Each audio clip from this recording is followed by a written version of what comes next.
Predstavte si, ako prvé vás označia za nebezpečného.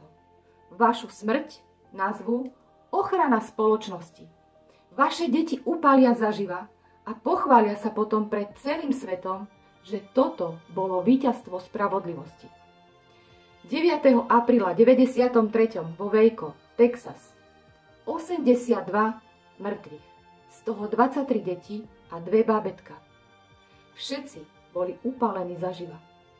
Toto je robota antikultistov.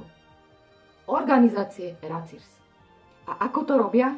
Najskôr sa píšu očierňujúce články, kde označujú ľudí za nebezpečných sektárov, pridajú sa k tomu lži o zneužívaní detí, obchod so zbraňami a podobne a pomocou médií šíria strach, aby si ľudia mysleli, že títo ľudia sú pre nich nebezpeční. A napokon ich jednoducho zabijú. A ak sa aj niekto ozve, že to bol neľudský čin, odpovedia nie. To bola sekta a my sme vás pred nimi ochránili.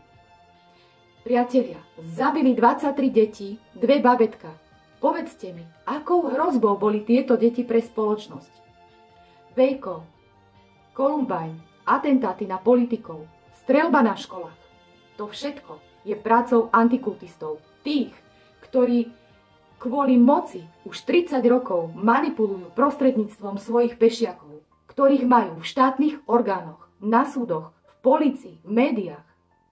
A ľudí takto ovplyvňujú proste mienku nás ľudí.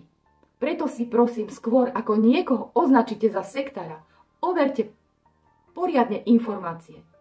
Odporúčam vám pozrieť si nasledujúce videá.